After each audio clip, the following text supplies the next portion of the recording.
दोस्तों नमस्कार, मैं संजय मग्गू और आपके साथ मौजूद हूं देश रोजाना के डिजिटल मीडिया प्लेटफॉर्म पर। चर्चा करेंगे आपसे गुरुग्राम लोकसभा के बारे में। जिस प्रकार हम आपको लगातार बता रहे हैं कि हरियाणा के जो 22 जिले हैं, इनमें लोकसभा चुनाव के लिए जिलेवार किस प्रकार के राजनीतिक हालात रह सकते हैं। पहले के वीडियो में मैंने आपको बताया कि फरीदाबाद जिले के फरीदाबाद और पलवल तथा गुरुग्राम जिले के रेवाड़ी और नूंह जिलों में कैसे हालात रह सकते हैं। आपसे आज चर्चा में हूं गुरुग्राम लोकसभा क्षेत्र के गुरुग्राम जिले को लेकर। जिला गुरुग्राम देश के अंदर तेजी से बढ़ता हुआ जिला। अगर ये मान लिया जाए कि साइबर हब बनने के बाद में पूरे विश्व पटल पर अपनी पहचान रखने वाला गुरुग्राम जिला और गुरुग्राम लोकसभा क्षेत्र का प्रमुख जिला गुरुग्राम। हालांकि पिछले दिनों में जब नूंह मेवात जिले के अंदर कुछ सांप्रदायिक हिंसा की घटनाएं हुई तो अछूता उससे गुरुग्राम जिला भी नहीं रहा। गुरुग्राम जिले के अंदर भी एफआईआर दर्ज हुई और सांप्रदायिक हिंसा और सांप्रदायिक दंगों की चपेट में आने के बाद में गुरुग्राम का जो क्लेवर है उस पर कहीं ना कहीं हल्का सा डेंट जरूर पड़ा। लेकिन इसके बावजूद गुरुग्राम विश्व पटल पर अपनी एक अलग पहचान रखता है।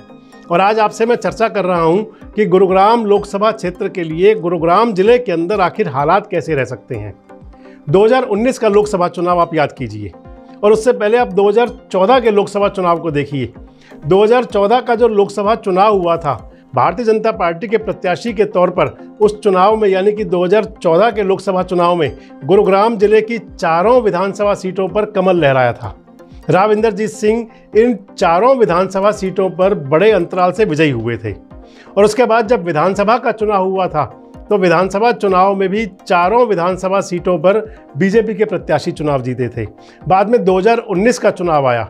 2019 के लोकसभा चुनाव के अंदर भी गुरुग्राम जिले की चारों विधानसभा सीटों यानी कि गुरुग्राम, बादशाहपुर, सोहना और पटौदी, इन चारों सीटों पर बीजेपी प्रत्याशी के तौर पर राव इंद्रजीत सिंह ने जीत का परचम लहराया था और बड़े अंतराल से इन चारों विधानसभा क्षेत्रों में विजयी हुए थे।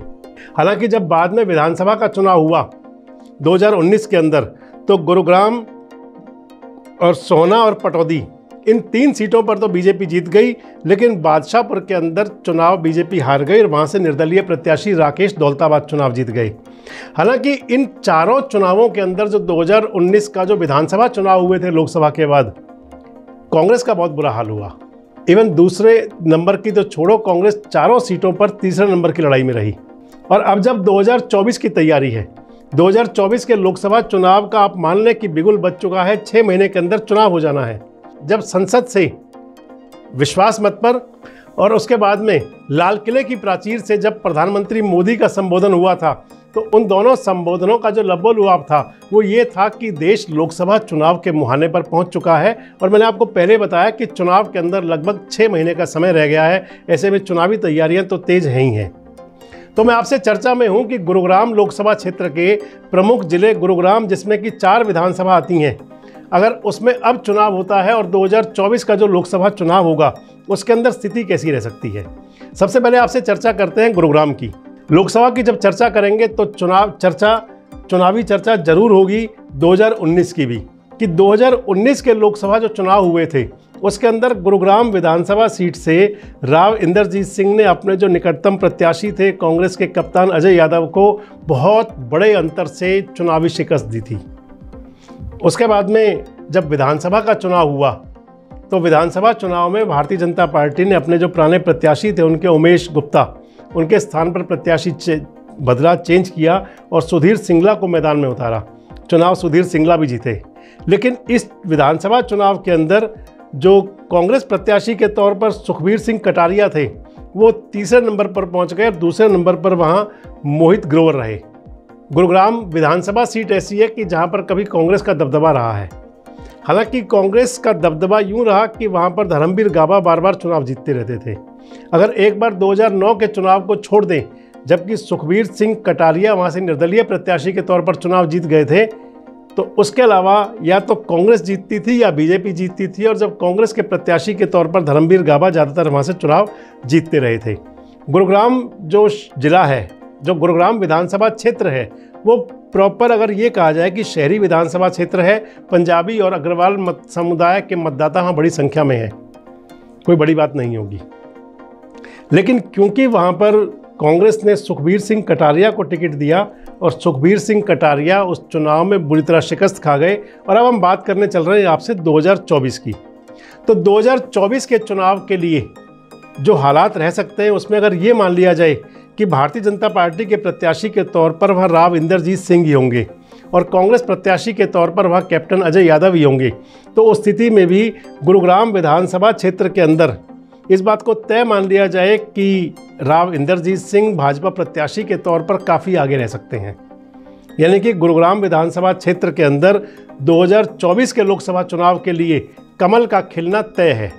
यानी कि जो शहरी विधानसभा क्षेत्र है, चाहे वो मोदी असर माना जाए, चाहे वो बीजेपी की लहर मानी जाए, चाहे वो राव इंदरजीत सिंह का अपना वर्चस्व माना जाए, ये जरूर है कि गुरुग्राम विधानसभा क्षेत्र के अंदर 2024 के लोकसभा चुनाव के लिए राव इंदरजीत सिंह अगर भाजपा प्रत्याशी होते हैं और अगर कोई बदलाव भी होता है, राव इंदरजीत सिंह के स्थान पर कोई और भी आता है, तो भी मान लिया जाए कि गुरुग्राम विधानसभा क्षेत्र में तो कम से कम बीजेपी आगे रहने वाली है।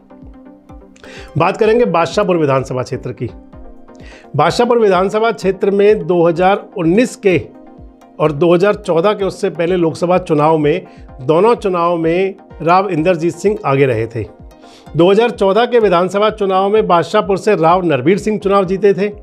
2019 के विधानसभा चुनाव में भाजपा ने राव नरबीर सिंह का टिकट भी काट दिया था और उनके स्थान पर भाजपा ने टिकट दिया था मनीष यादव को, जो भारतीय जनता युवा मोर्चा के उस समय प्रदेश अध्यक्ष हुआ करते थे। उनके सामने निर्दलीय प्रत्याशी के तौर पर थे राकेश दौलताबाद, जो 2014 में इंडियन नेशनल लोकदल से लड़े थे।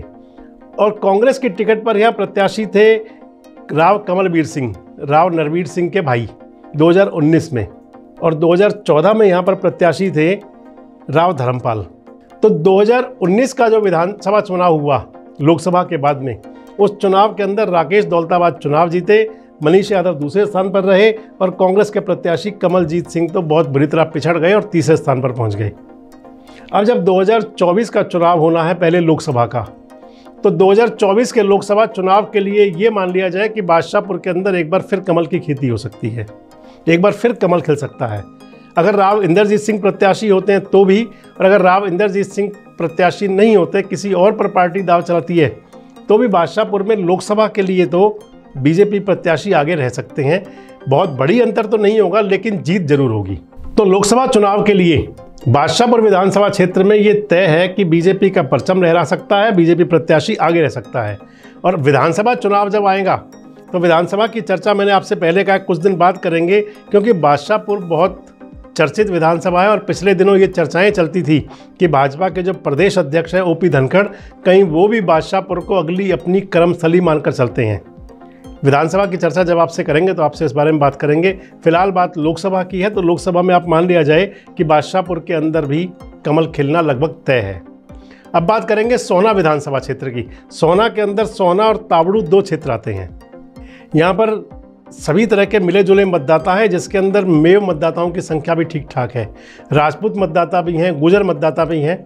2014 के लोकसभा चुनाव में और 2019 के लोकसभा चुनाव में, दोनों चुनावों में सोहना विधानसभा क्षेत्र से बीजेपी प्रत्याशी के तौर पर राव इंदरजीत सिंह आगे रहे थे। राव इंदरजीत सिंह ने बढ़त बनाई थी। और अब 2019 के बाद में 2024 का जो लोकसभा चुनाव आना है, तो सोहना में यही मान लिया जाए कि सोहना विधानसभा क्षेत्र से 2024 के लोकसभा चुनाव में भी बीजेपी प्रत्याशी बढ़त बना सकता है, बीजेपी प्रत्याशी आगे रह सकता है।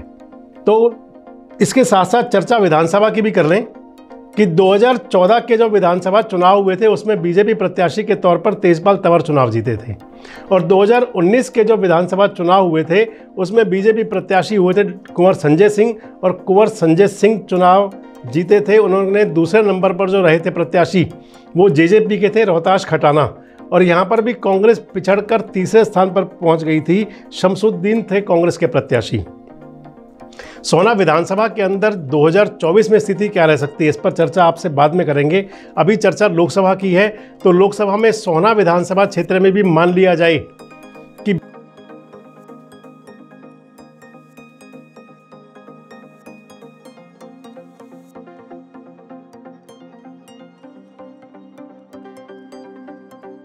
अगर कांग्रेस के कैप्टन अजय यादव आते हैं या कोई और आते हैं, उन पर बढ़त बनाएंगे तय है।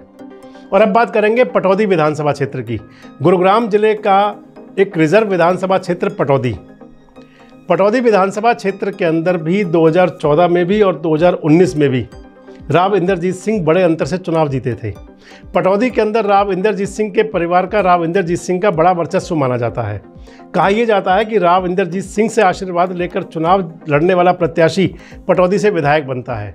2014 में यहाँ से बिमला विधायक बनी थी, राव इंद्रजीत सिंह की समर्थक थी, लेकिन 2019 के विधानसभा चुनाव में मुख्यमंत्री मनोहर लाल ने अपना दांव खेलते हुए सत्यप्रकाश जरावता को टिकट दिया था और चुनाव सत्यप्रकाश जरावता भी जीत गए थे। कहा तो ये भी जाता है कि 2019 के जो विधानसभा चुनाव हुए थे उसके अंदर राव इंद्रजीत सिंह का पूरा आशीर्वाद सत्यप्रकाश जरावता को नहीं था, लेकिन इसके बावजूद भी पुराने जो वहाँ के जो किदवंतियाँ थी, जो बात थी, जो कहा जाता था कि राव इंद्रजीत सिंह का समर्थन ही जीत की गारंटी है, सत्यप्रकाश जरावता ने उसको कहीं पिछाड़ जरूर दिया था। लेकिन लोकसभा के लिए आप आज भी मान लीजिए कि राव इंद्रजीत सिंह का वहाँ पर डंका बजता है।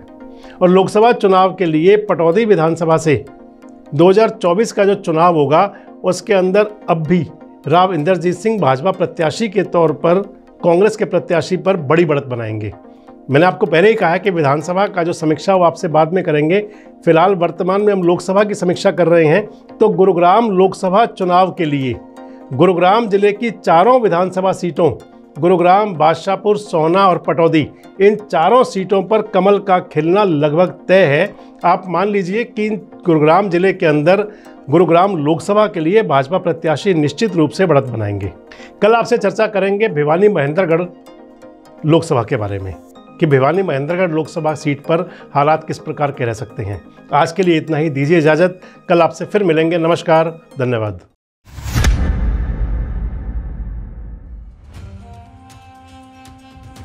हरियाणा क्षेत्रफल की दृष्टि से देश का 20वां राज्य, लोकसभा सीटों की संख्या कुल 10, 90 हैं इसमें विधानसभाएं और राज्य में जिले हैं 22।